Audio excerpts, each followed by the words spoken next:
If you've got the balance, I'll pay you double. The words rolled off manager Thomas Richardson's tongue like a cruel joke. His laughter echoed across the marble floors of Premier Trust Bank's Manhattan branch as he stared down at the young black girl in front of him. She was just 14, standing calmly at his counter, but to him, she was nothing more than an intruder. Seriously, kid, are you sure you're even in the right place? The neighborhood branch is 3 blocks that way, he sneered. Jasmine Williams didn't flinch. She had practiced this moment over and over on the subway ride. She knew exactly where she was, why she was here, and what she had to prove. What Thomas couldn't have imagined was that this visit wasn't just about opening an account, it was part of something much bigger. I'd like to open a premium checking account, Jasmine said with quiet authority, sliding her school ID across the polished counter. And I'd like to make a deposit. She placed a $50,000 check next to the card. Thomas's smirk widened as he picked up the check, inspecting it as if it were some poorly executed prank. His eyebrow arched with disdain. Sweetheart, this has to be a joke. A check like this needs special approval, and it's real, Jasmine interrupted softly but firmly. You're welcome to verify it. Around them, heads began to turn. Jennifer Morrison, a polished executive with a designer purse, whispered to her friend, and this is why people like her shouldn't have access to institutions like this. Thomas puffed himself up. He had been the manager of this prestigious branch for 15 years, carrying on the family legacy of bankers before him. With an MBA and connections among New York's elite, he saw himself as the guardian of Premier Trust's standards. To him, this girl was either a thief or a fraudster. He leaned across the counter, lowering his voice, but filling it with menace. Listen carefully. Bank fraud is a federal crime. I'll have to call security and the police. Still, Jasmine didn't blink. For 3 months, ever since her father David Williams had been appointed CEO of Premier Trust, she had been absorbing lessons about banking, discrimination, and the subtle ways people revealed their true nature when they thought no one important was watching. Her mind flashed back to a dinner 2 weeks earlier, when her father confided that he had received troubling reports of racial bias at certain branches. I need to see this with my own eyes, he had said. Jasmine, always observant and strategic, offered a bold idea. Let me go undercover as a customer. They'll never suspect a teenager. Now, as Thomas snapped his fingers for security, Jasmine discreetly activated her every sneer, every dismissive glance, every poisonous laugh was all being recorded live. Mike, Thomas called to the security guard, a burly man in his 50s. We've got a situation here. Possible fraud. Hold the girl while I notify the police. An older client, Mr. Patterson, who had banked here for decades, nodded approvingly. Good job, Thomas. You've got to protect the bank from people like this. Jasmine simply took mental notes. Richardson, Morrison, Patterson, Mike, every single one of them would be remembered when the truth came out. The check is from my father, Jasmine said, calm as ever. It's an early birthday gift. His name is Williams. Thomas froze for a split second. He knew that name. But his arrogance quickly returned. Sure. And I'm the cousin of the bank president. What he didn't know was that David Williams's CEO was just 2 blocks away. Watching everything unfold via Jasmine's live feed, flanked by HR head Margaret Chen and legal counsel Robert Martinez, Jennifer Morrison added fuel to the fire. Honestly, these people think they can just walk in anywhere. No manners. No class. Pathetic. Thomas picked up the phone, his tone dripping with false authority. Hello, NYPD. I have a minor here attempting to deposit a fraudulent check for $50,000. I'll detain her until you arrive. Jasmine allowed herself the smallest smile. Not of fear, but of victory. The trap had been sprung. 3 minutes later, 2 squad cars pulled up outside. Officers Reynolds and Kowalski walked in, weary from a long shift. Fraud report. Reynolds asked. Thomas hurried over, puffing out his chest. Yes, officers. This girl tried to deposit a fake $50,000 check. He gestured at Jasmine, like she was evidence, not a person. Does she have ID? Kowalski asked. Yes, Jasmine answered, handing over both her school ID and her US passport. And the check is real. It came from my father's account, David Williams, CEO of this very bank. The officers exchanged a look. Reynolds examined the documents. Kowalski accessed the bank's system with Thomas's login. Thomas stood tall, smug until Kowalski frowned. Mr. Richardson, Kowalski said slowly, the check's legitimate. Active account. Funds available. Thomas's face drained of color. That's impossible. He snatched the tablet, hands trembling. There it was, plain as day. David Williams, CEO, authorizing the transfer to Jasmine Williams. Jennifer Morrison leaned forward, confused. What's going on? Did she hack the system? Jasmine raised her chin. Do you want to know why I'm really here today? Her words cut the air like a blade. For the first time, Thomas looked unsure. Silence fell over the marble hall as Jasmine's calm voice echoed. Do you want to know why I'm really here today? Thomas Richardson froze mid-breath, the phone still in his hand. There was something in her eyes, steady, confident, almost defiant, that unsettled him. But he had already gone too far to retreat. Absolutely, he snapped. And when the police get here, they'll find out the truth. They already have, Jasmine replied softly. Her words rattled him. But before he could answer, Officer Reynolds motioned for her to continue. Go on, he said, arms crossed, curious now. Jasmine straightened. 3 months ago, my father became CEO of this bank. One of the first things he discovered were hundreds of complaints from customers, mostly Black and Latino, who were humiliated, denied service, or even treated like criminals just for walking into one of our branches. A memory rushed back to her. Her father, sitting in his home office, surrounded by letters, his face etched with disappointment. Look at this, Jazz, he had said, showing her reports of customers being escorted out without cause, women accused of using stolen cards, young men harassed by security. His voice had been heavy with pain. That was when she had made her bold proposal. Dad, let me see for myself. I'll walk in like a regular customer. They'll never suspect a teenager. Now, standing firm before everyone, she revealed the results. Over the past 6 weeks, I visited 12 different branches. 6 treated me like any other customer, but 6 including this, 1 treated me exactly like you just did. Absurd. Thomas barked, his face flushed. I was following protocol. Interesting. Jasmine interrupted, her calm tone cutting deeper than a scream, because just yesterday, my friend Chelsea, same age as me, dressed the same way, came here to deposit a $40,000 check. Do you know how you treated her, Mr. Richardson? His silence was answer enough. Jasmine tapped her. You greeted her with a smile. You processed her deposit in under 10 minutes. You even offered her coffee. You didn't call the police? You didn't question her ID. Jennifer Morrison's eyes widened as the realization sank in.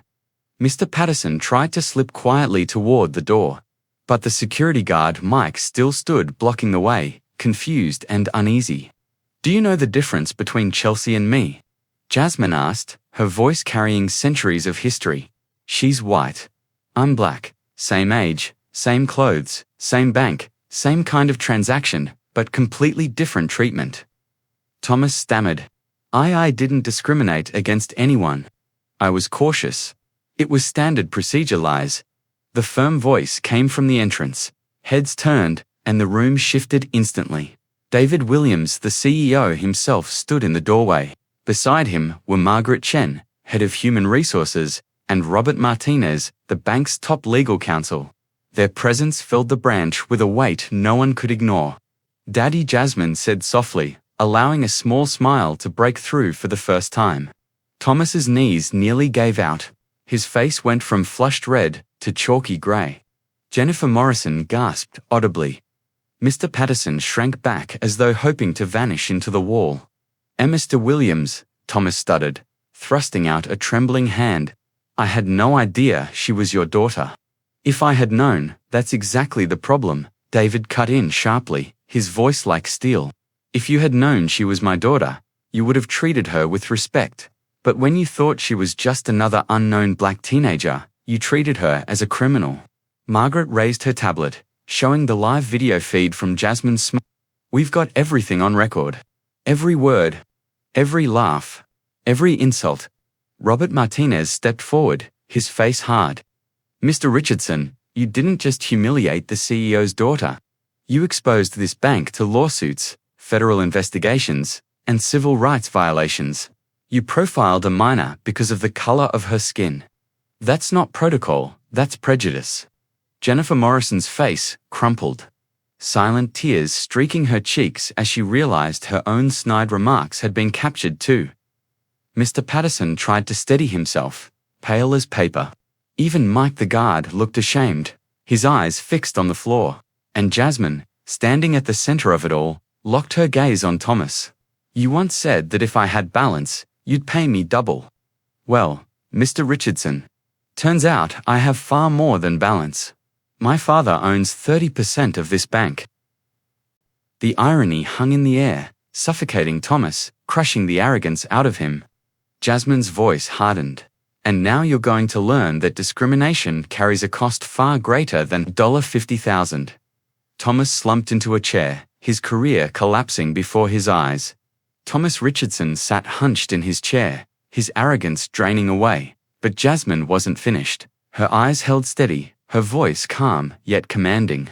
Over the last 6 weeks, she continued, I didn't just come here.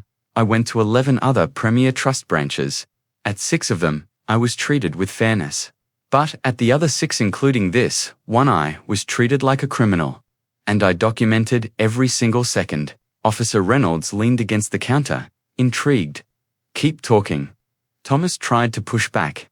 This is absurd. I was protecting the bank.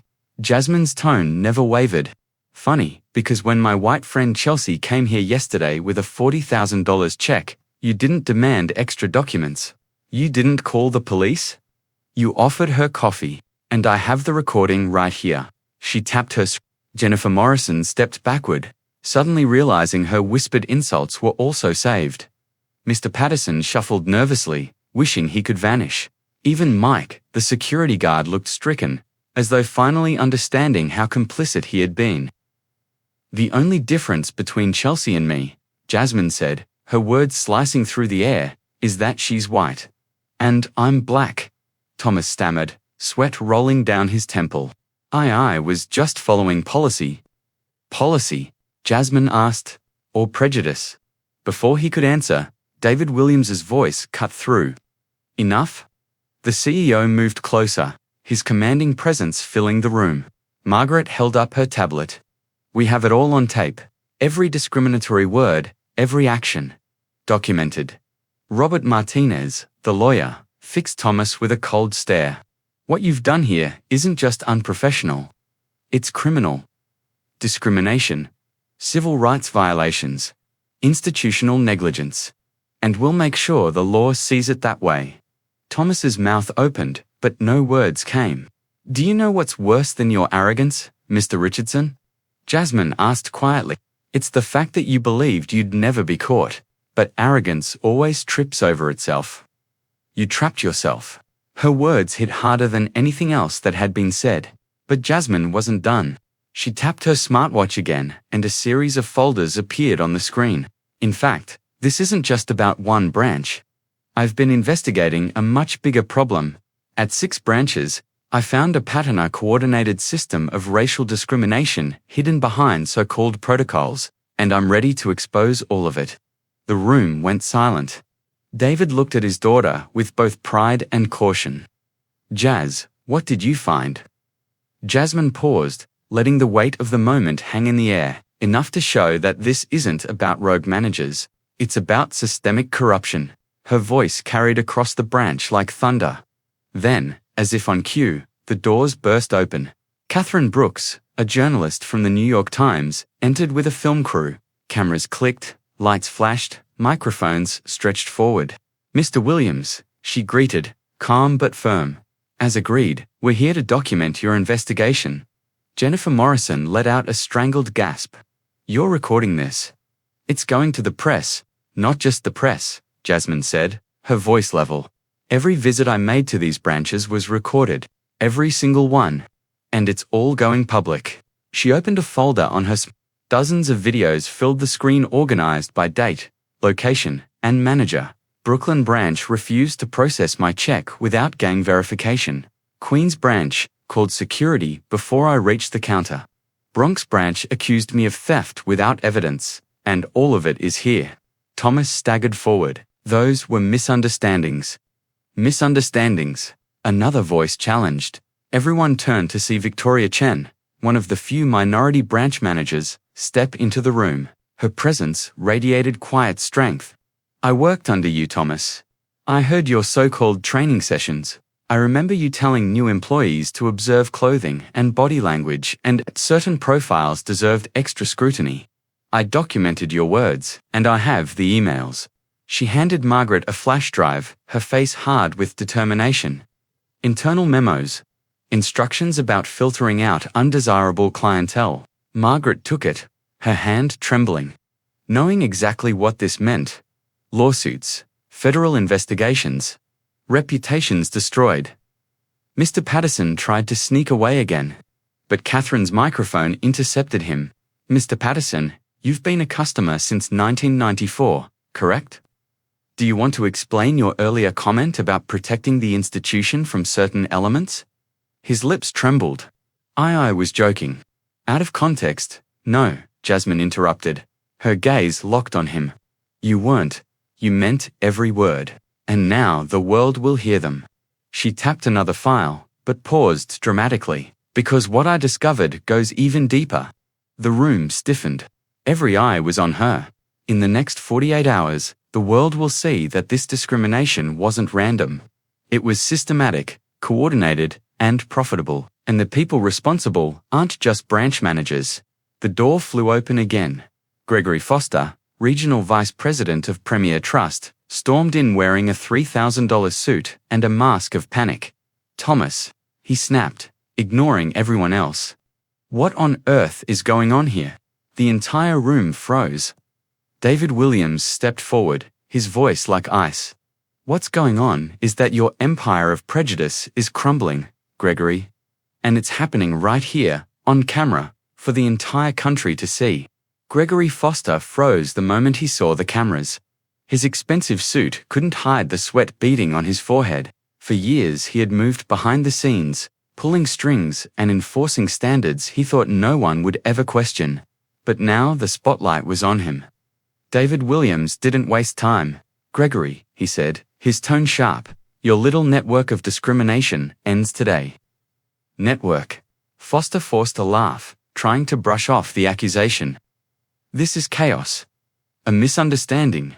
Thomas clearly botched protocol. Stop lying. Jasmine's voice cut him like a blade. She tapped her smartwatch, and a recording began to play.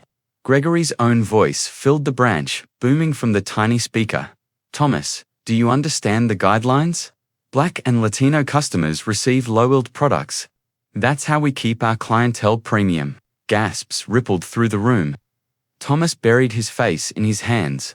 Jennifer Morrison's knees nearly buckled. Gregory's face drained of color. That was taken out of context. He stammered. Really? Jasmine asked, eyes narrowed. Because I have 46 more recordings just like it.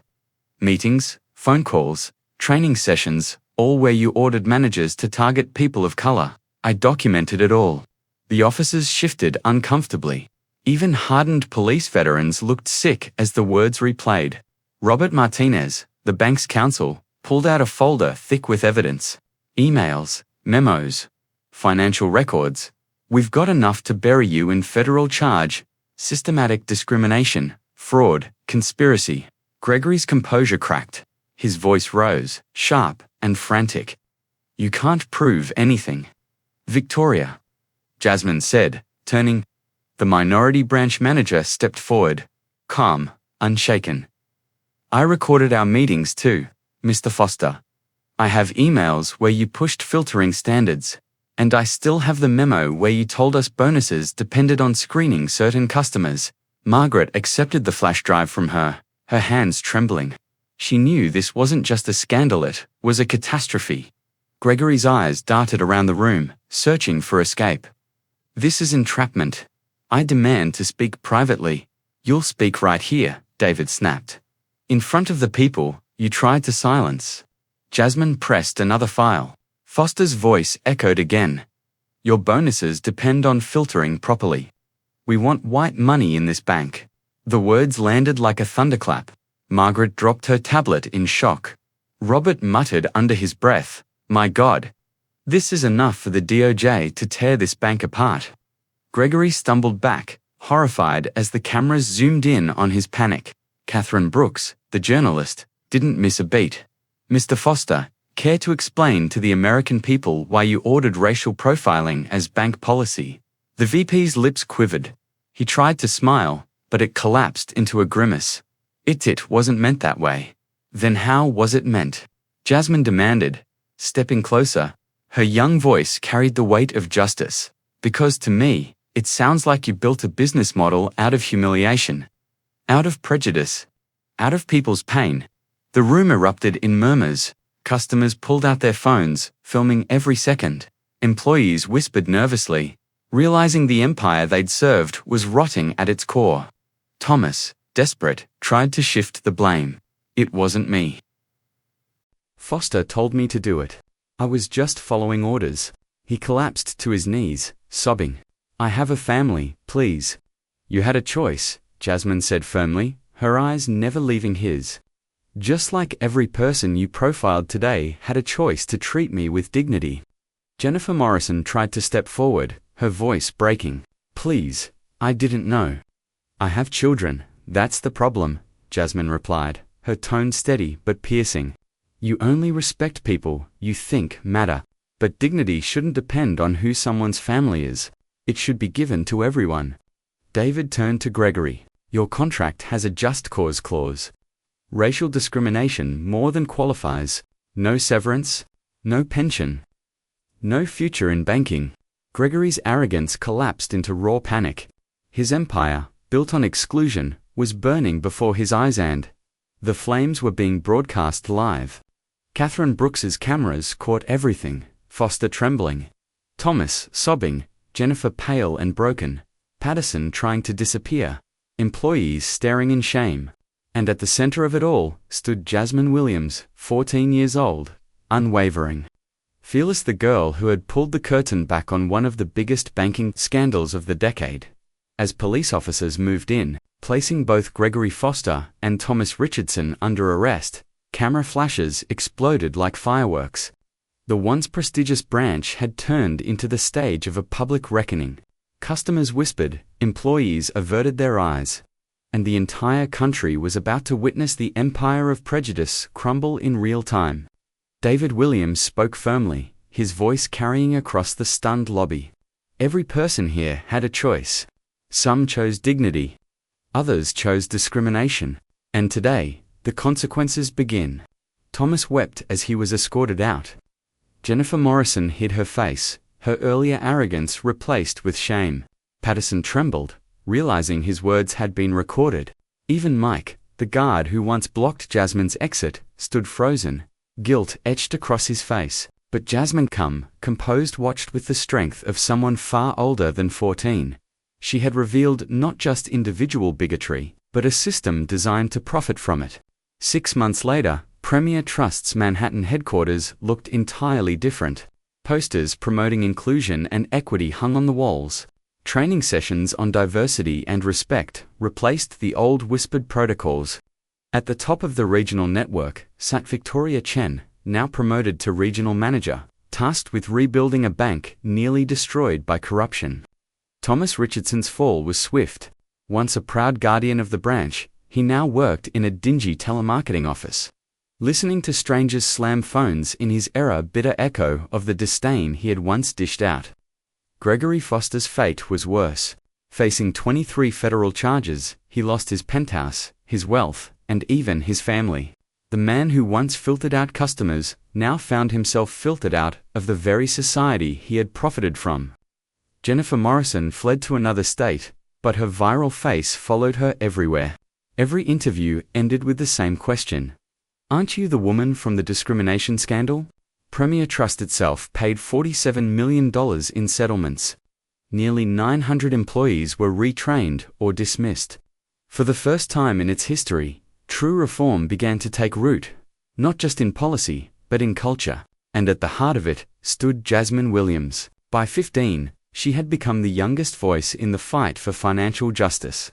Her TEDx talk, Dignity Over Discrimination, racked up millions of views. Harvard sent her a letter of pre-admission, recognizing her brilliance long before college. Laws named after her, the Jasmine Williams Acts, were passed in multiple states, banning racial profiling in banking. Yet, through all the fame and recognition, Jasmine remained grounded.